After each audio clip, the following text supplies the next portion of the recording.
Rain tapped softly against the window of the small apartment, a tired rhythm that matched the beat of her own exhaustion. Lena Carter sat at the edge of her bed, the faint glow of her phone lighting her weary face. She'd just finished a double shift at the diner, her uniform still smelling faintly of coffee and bacon grease. She should have been asleep hours ago, but sleep had been a stranger to her lately. Her hand trembled as she held the ultrasound photo, the tiny curve of a life she hadn't expected, one that had already changed everything. The father wasn't in the picture. He'd left the moment he found out. All she had now was this grainy image and a heart full of questions. She wanted to tell someone. Her best friend, Mia, had been begging for updates all week. So, half asleep, Lena snapped a quick photo of the ultrasound and typed, "Abrasha, can you believe it? 10 weeks today. Still feels unreal." She pressed send.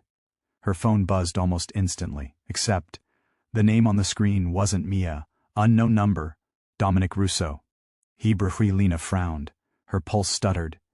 She must have hit the wrong contact. But how? She opened the message thread.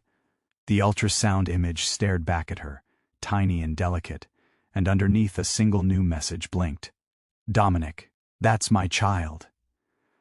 Her heart stopped. She reread the words once, twice, a third time. It had to be a mistake, some cruel joke. Who even was Dominic Russo? She quickly typed back, her fingers shaking. Sorry, wrong number." Seconds passed.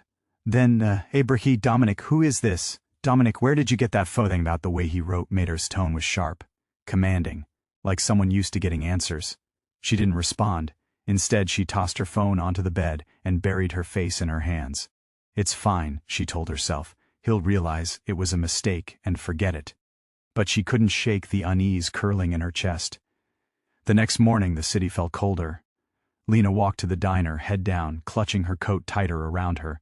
Her phone buzzed again, the same number. She ignored it. Buzz, buzz, buzz. Finally, she answered, her voice low, cautious. "Hello?" A deep voice flowed through the line.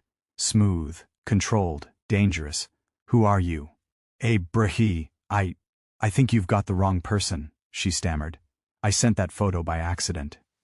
Silence stretched. Then the man spoke again, slower this time. "I don't believe in accidents." Her breath caught. There was something about calm but lethal, like someone who was used to giving orders that people didn't dare disobey. "I don't know who you are," she whispered. "Please, just delete it." Pause. Then, I want to meet. What? No. 10 minutes. Allah, you know where it is. And before she could say another word, the line went dead. By the time she reached the diner, her nerves were frayed.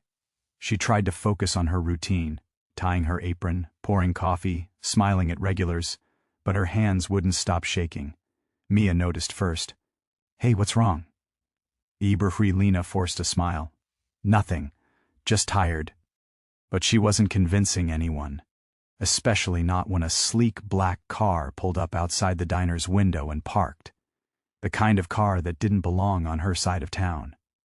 The door opened. A tall man stepped out. Dark suit, black gloves, presence like a storm. He walked like someone who didn't ask permission. Lena froze.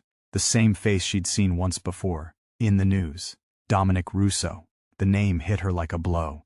The infamous New York crime boss, ruthless, untouchable, the kind of man people whispered about but never approached.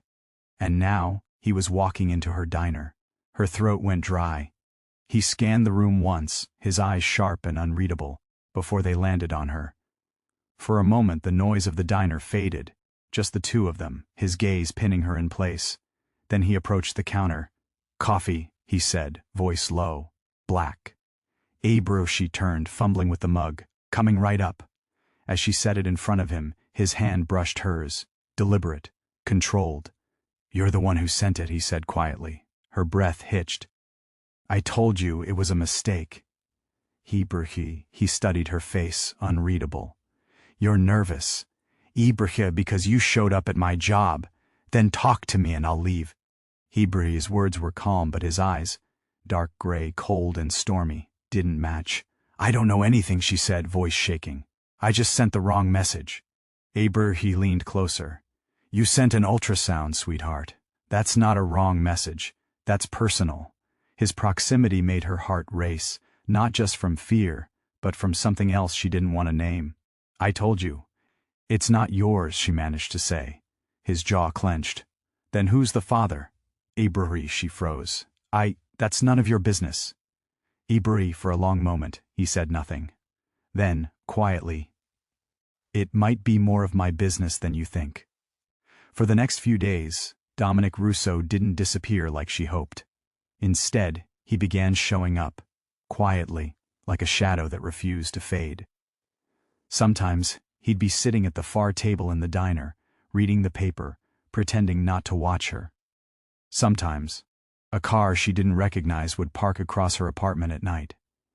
And every time she saw him, something twisted inside her, half fear, half something warmer, confusing. Who was this man, really? He never raised his voice, never threatened her. But his silence said everything. He wanted answers, and he wouldn't stop until he got them.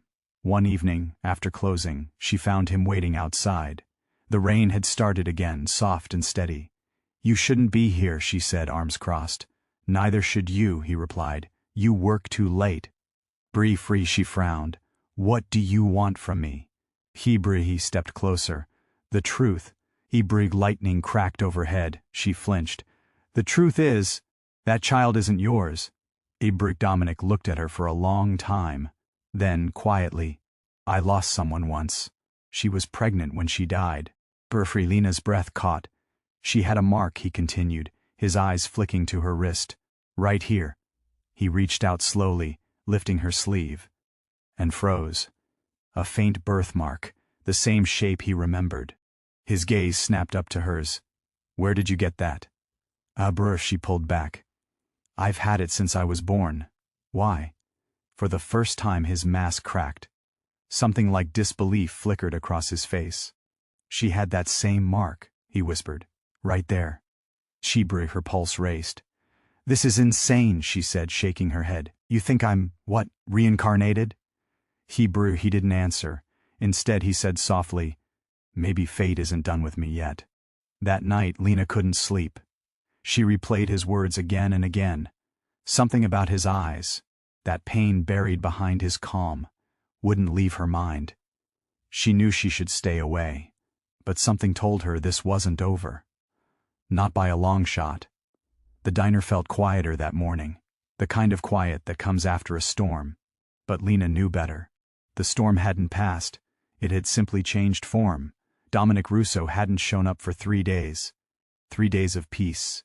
3 days of pretending she could go back to her old life, serving coffee, scrubbing tables, counting tips.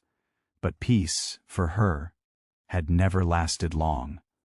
On the 4th morning, as she stepped out of her apartment, she noticed it. A black car parked across the street. Engine off. Tinted windows. She tried to ignore it. By the time she reached the diner, Mia was already there, humming as she wiped the counter. "You look like you haven't slept," Mia said, raising an eyebrow. "I'm fine," Lena murmured, tying her apron, "still thinking about that text thing." Lena sighed. "You wouldn't believe me if I told you."